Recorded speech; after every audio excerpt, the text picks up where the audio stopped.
Hello and welcome to my channel. So today I'm going to be doing a reading for Mercury stationing direct. Woohoo!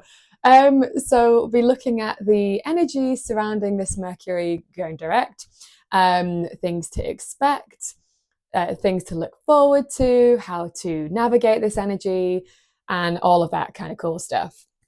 So, before I get into the reading, I do just want to say I'm very excited because today marks the day that I have over 1,000 subscribers. So, thank you so much for being here. I am so beyond grateful that you have tuned into what I'm doing, that you've given me your time and energy.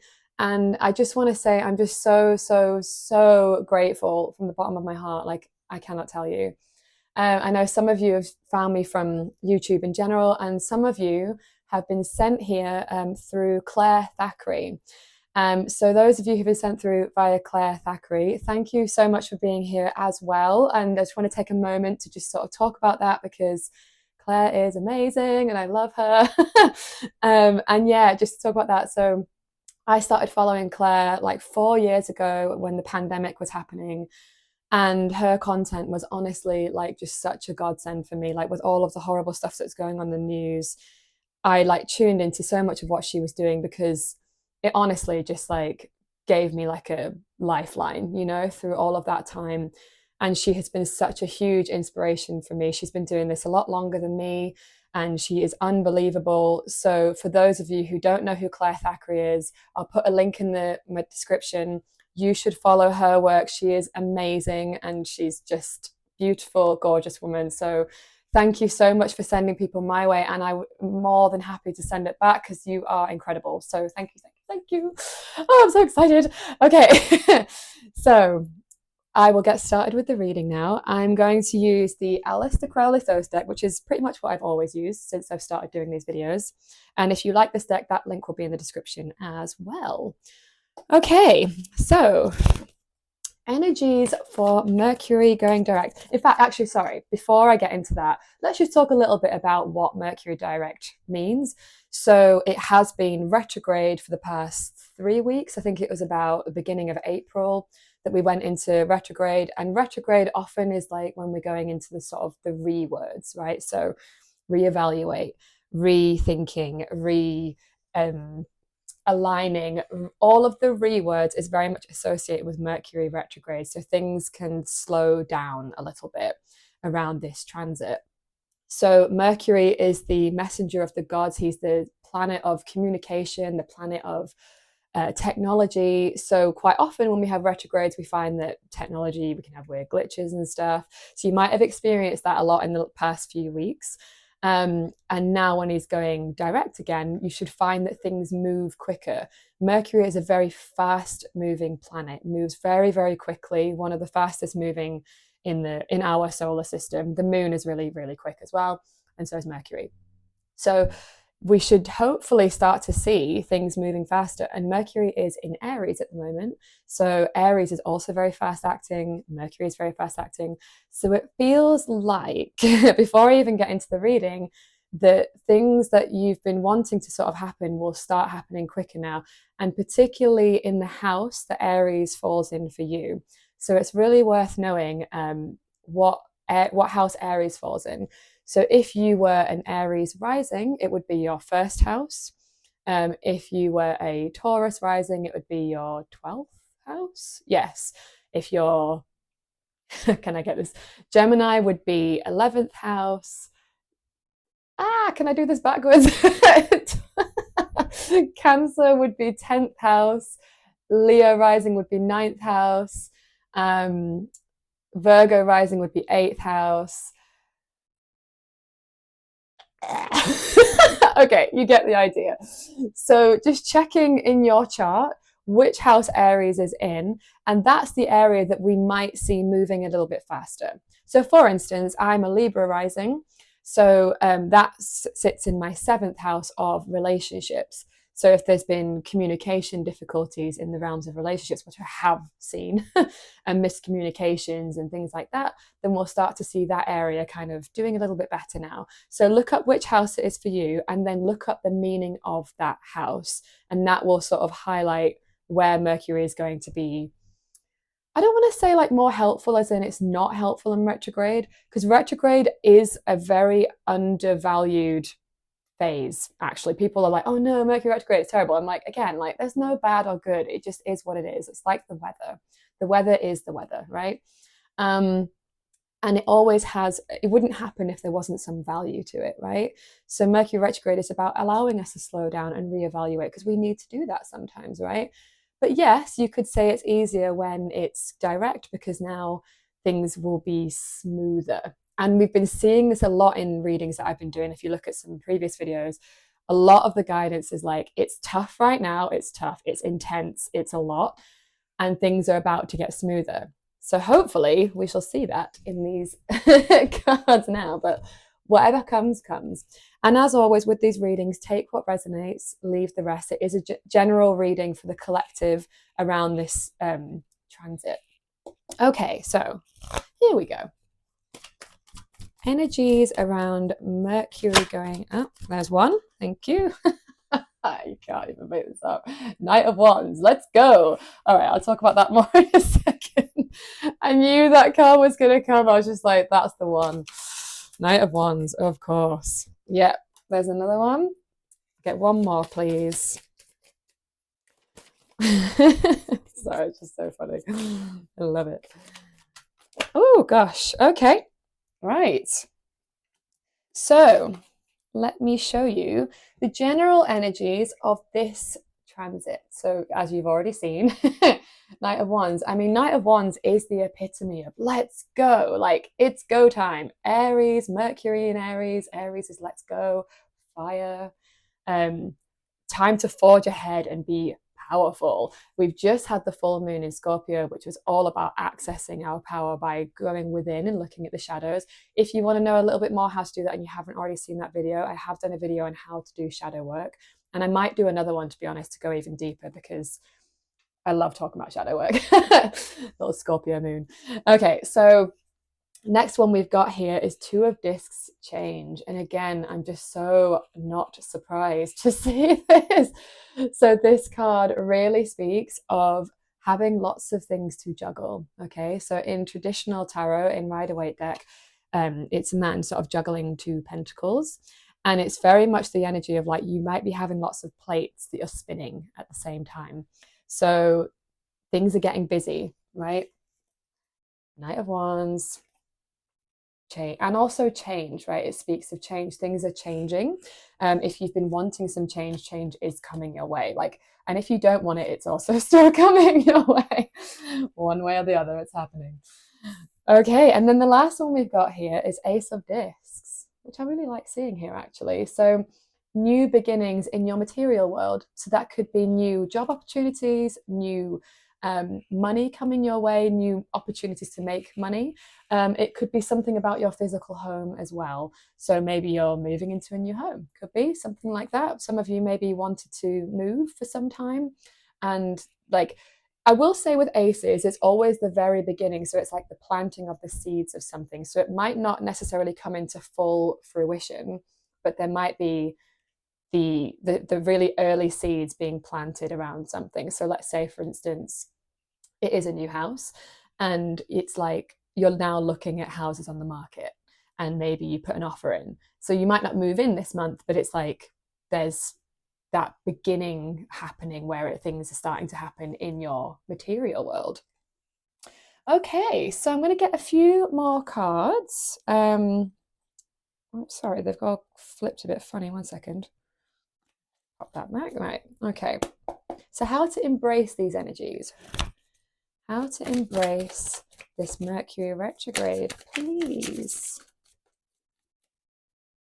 Also, I like to, when I'm doing tarot, I actually like to call upon Mercury to help with the readings, because Mercury is the messenger of the gods. So I work with Mercury a lot. I love working with Mercury. It's good fun.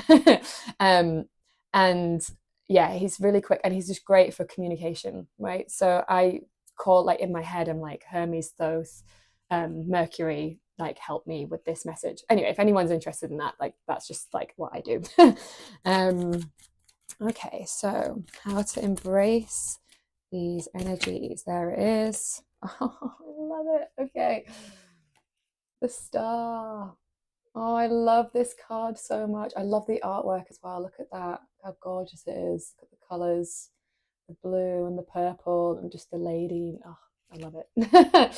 So the star speaks of hope, optimism, remaining hopeful. So with it being how to embrace the energy, it's about staying in that optimistic mindset of like things are working out and like looking for the good, seeing the good. This is also very Jupiter energy, and there is some Jupiter here. We've got the Jupiter glyph on this card.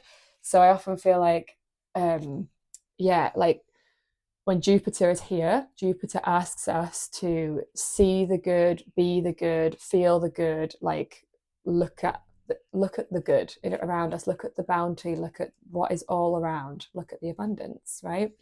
And the star is very much the same. It's like noticing what is already here that's beautiful and bountiful, and being in that vibration. And if it has felt hard, another meaning of this is like, just know, it went 11:22 on the clock when I said that, know that things are getting easier and more optimistic and hopeful. Loving this reading so far, so good. Okay, so what not to do in this Mercury retrograde, please. What not to do.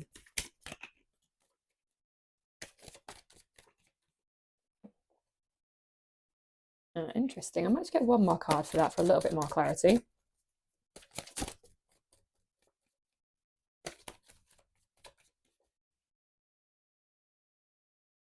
Okay, so the first one I got here was the Magus.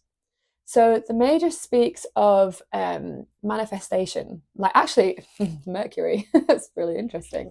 So if you look here, that's the Mercury glyph on the card. So this is Mercury's card. So with it being in a not what to do, it feels like it's telling us like to not doubt our manifesting power. Yes, because we've also got Ace of Wands. The Ace of Wands is the card, like I think of it as the yes card, like let's go, right? It's like Knight of Wands, let's go, let's go. They're so similar, like ish. They've got a similar vibe to them.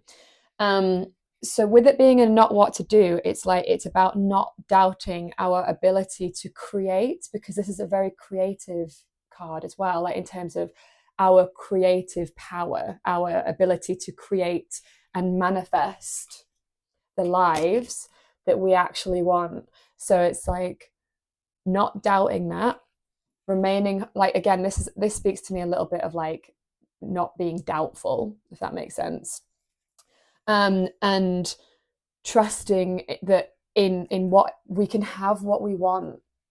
Look at him. I love this card because he's just like, I can have what I want. Like Mercury is like hilarious. I think he's such a trickster, and he's really like says the right things to get what he needs. And he's like, if you've ever watched the movie Catch Me If You Can, he is the like epitome of Mercury. Like that, he's just like, I'm going to tell everyone I'm a pilot, and now I'm a pilot. Like, anyway, that's a really good film to watch if you want to understand the energy of Mercury and manifestation and how we get things in a mercurial fashion. So it's trusting in our manifestation power. Okay, so last one, the guidance for, oh, get a bit more, please.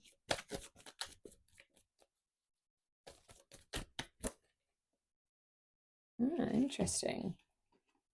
So I've got two here.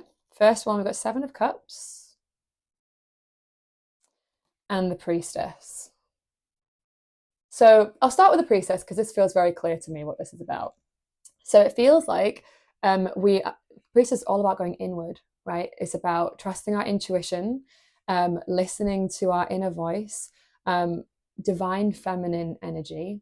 So there's something here about going inward, trusting in ourselves. And with the Seven of Cups here, Seven of Cups often speaks to me of like, there's the Seven of Cups traditional meaning, and then the meaning I often get from this card, which is like being kind of unmotivated, a little bit like lazy sometimes. But I don't want to say that with judgment, because I think like we're human. That's fine. We just are sometimes like that. But it feels like about not resting on our laurels too much this month, like just being mindful of like not being too complacent. I realize that might be a little bit triggering to hear. I don't love to hear that personally.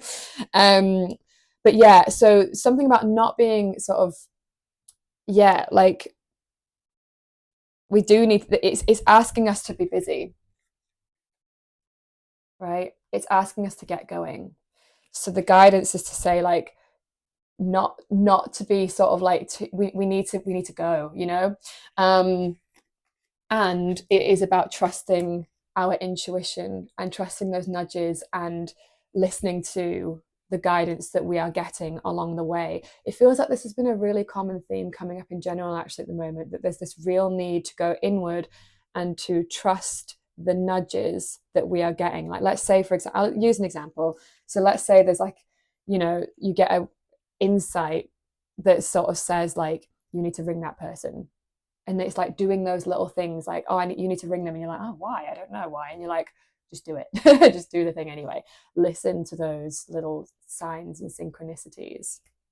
Okay, so what I'm going to do now, I'm going to pull some more cards from a different deck I've not used with you guys yet, which is the Angel Guide Oracle deck by Kyle Gray. Okay.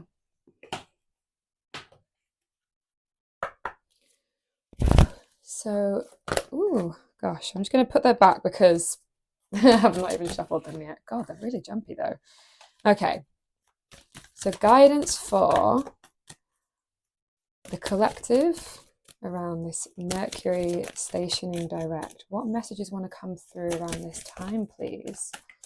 Oh my goodness me, they're so active. Right, that's the one. There it is. Get a few more. Oh, there we go. Fell out. Yeah. Yeah, not surprised to see this one. Very fascinating. Oh, I love that. Okay. So we've got two that are really similar here. Guardian angel, angelic protection. So there's something here like about remembering that you're not alone. I always think when like spirit team card comes up, it's like calling upon your spirit team to help you through this time. You're going to be very busy. There's going to be a lot going on. Things are going to be faster. Mercury's at play now. And we're going to need support through this time. And because there's two here that are so similar, it feels like very much about calling upon it's interesting that we've got protection here as well. Like for some of you, it feels like maybe you need to protect your own space right now. Like it's like you're trying to build something. Because we've also, sorry, I'll come back to that in a second. Because we've also got courage and bravery, and that was the one I was like, I'm not surprised this is here, because the Knight of Wands is all about courage and bravery. Look at him. And as is the Magus, honestly, I feel like Mercury is a bit ballsy. So when we're being courageous, courage doesn't exist without vulnerability, meaning courage requires vulnerability. Otherwise, it's not courage, it's bravery. So to break that down a little bit more, this feels important to say. So bravery is when we do something that is brave but doesn't make us afraid, whereas courage is when we're afraid but we do it. It's like feel the fear but do it anyway. That's courage. And bravery is like with the absence of fear. So because of the fear, that requires vulnerability of like, oh, like I have to expose myself. I have to like show myself. Like again, for some of you, it feels like you are now coming out of like hiding, and you're going to be revealing yourself more. You're going to be more public to certain people. Um, whether that's in your career, I don't know how it'll manifest for you. Depends on, you know, where you're at with things. But there's something here that you're going to be exposing yourself more. It could be in love, it could be in your jobs, it could be, yeah, in relationships in general, friendships, whatever sphere. And with this protection being here, it's like you don't have to reveal yourself to everybody. Okay. So when you're building something and you're in that vulnerable state and it doesn't feel safe yet, because that is what courage requires of us, is like to feel a bit unsafe. It pushes our growth edges. So much about what I'm seeing here is like growth edges. We've also got 2 aces here. So lots of new beginnings, which new beginnings can be sort of a bit like, like great, and a little scary because it's new, right? New can be scary. So I think with this card being here, it's asking us to be sort of mindful in who we are sharing that stuff with, you know, like not sharing it with naysayers, not sharing it with people who don't get it, you know, or people who are not very supportive of what you're trying to build and the new that you're trying to bring in, because that might set you back a little bit. Like I know you can get really excited and you're like, yeah, I want to tell everyone. And then there are people that are like, oh, great. And you're like, oh, I'm kind of disappointed in that I wanted more from them, but they can't offer more. And it's just about being, what's the word? There is a word. Begins with D. I can feel it on the tip of my tongue. It's like it's not going to come to me. It'll come in a second. So it's kind of like being selective about who you share that stuff with. Anyway, I'm going to let that go because it's not going to come to me. I'll come off this video and be like, I remember the word. Anyway, so yeah, so for some of you, you're going to need to sort of protect your energy around some of this so that you're not like, you know, putting yourself out there and then people don't respond in the way that you want, and then it kind of puts you back in your shell a little bit. That may or may not resonate for everybody, but with there being the amount of courage in this reading, he's even got a shield. You know, it's like protecting yourself. Like that feels so important for somebody watching this, just not sharing with the wrong people that can't support you. It's like asking them to climb a tree when they're a fish. They can't do it. Don't expect them to do it. So yeah, okay, maybe I've labored that point. But yes, anyway, so that is the reading for today. Oh yeah, sorry, there's one more. Sorry. Bottom of the deck, we've got joy and contentment. How lovely is that? I love this card. It's so beautiful. So just like, yeah, it feels like it's really corresponding here with the star. Optimism, hope, joyful. I also saw the sun kind of winking at me in the tarot. It didn't fully come out, but I saw it. I was like, oh. So good times are ahead. Like enjoying this time. Enjoy this time. Like really try and soak up all of the joy that is already here, you know? Whenever I think about joy as well, it's like we do have access to joy whenever we want. It's up to us. It's an inside job. It's not something that's out there. It's something that we can cultivate. We only ever want things because we think it's going to bring us joy, but actually what we don't realize is that joy is already always here. We can tap into that vibration.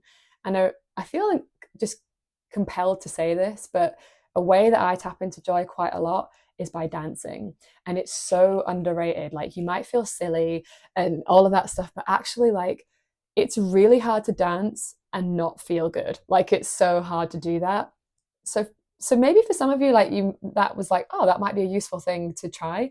We talk about journaling and all the like meditation and that kind of stuff, and those are great. I'll do all that as well. But actually, like I think music and joy, like and dancing, sorry, are like really good ways of an easy and underrated ways of tapping into joy. So doing more like dance breaks between like tasks and stuff, like honestly you'd be surprised how much it raises your vibration.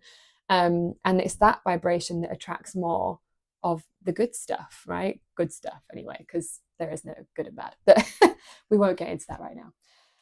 All right, so I think that actually is everything for this reading. Once again, just thank you so, so much for being here. Like, today has been so exciting and wonderful, and just truly, really, really grateful for everybody being here. And yeah, thank you. I'll see you all later in the next one. Bye.